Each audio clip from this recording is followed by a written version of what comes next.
అది. అలాగే గురువుగారు మనకి పురాణాల్లో కూడా ఒకటి చెప్పబడింది ఏంటంటే శ్రీరామచంద్రమూర్తి స్వయంగా ఆంజనేయ స్వామి వారిని పాతాళగంగలోకి వెళ్ళమని చెప్పారు అనేసని ఒకటి వినిపిస్తుంది. సో ఎందుకని? పాతాళంలోకి ప్రత్యేకంగా పాతాళంలోకి వెళ్ళిపోమని ఏం చెప్పలేదు. అంటే దాని శాస్త్రాల్లో వెనక ఏమైనా కథ అంటే ఉందంటే? అలా కదా, అతను చిరంజీవి కదమ్మా. అవునవును. అతను చిరంజీవి అంటే ఇక్కడ ఏమిటి, రాముడి యొక్క నామం ఎప్పటి వరకు ఉంటుందో అప్పటి వరకు ఇక్కడ ఆంజనేయ స్వామి ఉంటాడు.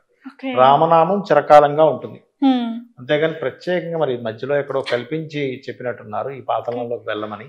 హ్మ్. ఒరిజినల్ గా అయితే పాతాళంలోకి నువ్వు వెళ్ళిపో అని చెప్పలేదు. ఎందుకంటే ఓకే. పాతాళంలో ఉండేటువంటి వారెవరు అనేటువంటిది మనం అర్థం చేసుకుంటే, పాతాళంలో నివసించే తత్వం కాదు ఆంజనేయ స్వామిది. ఈ భూమి మీదే నడయాడేటువంటి తత్వం. ఎందుకు అంటే ఇక్కడ మనకి ఎప్పటికప్పుడు రామనామం ఎక్కడుంటే అక్కడ ఆంజనేయ ఆంజనేయ స్వామి ఉంటాడు. అలాంటప్పుడు పాతాళంలో కిందకి వెళ్ళాలి ఆయన. అవును. రామనామం ఎక్కడుంది? పాతాళంలో ఉందా, భూమి మీద ఉందా?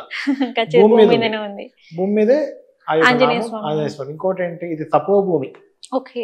ఇప్పుడు మనకి చూడండి, దేవతలు కానీ యక్షులు కానీ గంధర్వులు కానీ మహర్షులు కానీ వీళ్ళందరూ తపస్సు చేయాలంటే వాళ్ళున్న లోకాల్లో కుదరదు, భూమి మీదకి రావాల్సిందే. మనకు అందుకే కొన్ని కొన్ని ప్రదేశాల్లో ఇప్పుడు తిరుపతి వెళ్ళామనుకోండి, తిరుపతి దగ్గర కొన్ని కొన్ని ప్రదేశాల్లో మీకు అక్కడ నిజంగా ఒక యోధులో లేకపోతే అంటే ఒక మహర్షులు వీళ్ళందరూ వచ్చి తపస్సు చేసుకున్న ఫీలింగ్ మీకు కనబడుతూ ఉంటుంది, మహర్షులు వాళ్ళందరూ కూడా. కాబట్టి ఏంటంటే రాము ఎక్కడో స్టోరీలో ఎక్కడో అలా రాశారేమో కానీ నిజంగా అయితే పాతాళంలోకి వెళ్ళిపోయి ఉండు అని ఎక్కడ చెప్పలేదు. అతను రాముని కోసం ఇప్పటికీ కూడా మీకు కొన్ని కొన్ని దర్శనాలు ఉన్నాయి. అలాగా ఆంజనేయ స్వామికి అరటి తోటలంటే బాగా ఇష్టం. అందుకే ఆంజనేయ స్వామి యొక్క పూజ అది చేసేటప్పుడు అరటి తోటల్లో చేస్తుంటారు ఎక్కువగా. లేదా అరటి పళ్ళు యొక్క ఉంటాయి కదా, అరటి చెట్లు ఉంటాయి, వాటికి సంబంధించిన అలంకారం చేస్తూ ఉంటారు. కాబట్టి ఆంజనేయ స్వామి భూమి మీదే ఉంటారు, పాతాళంలోకి వెళ్ళిపోలేదు.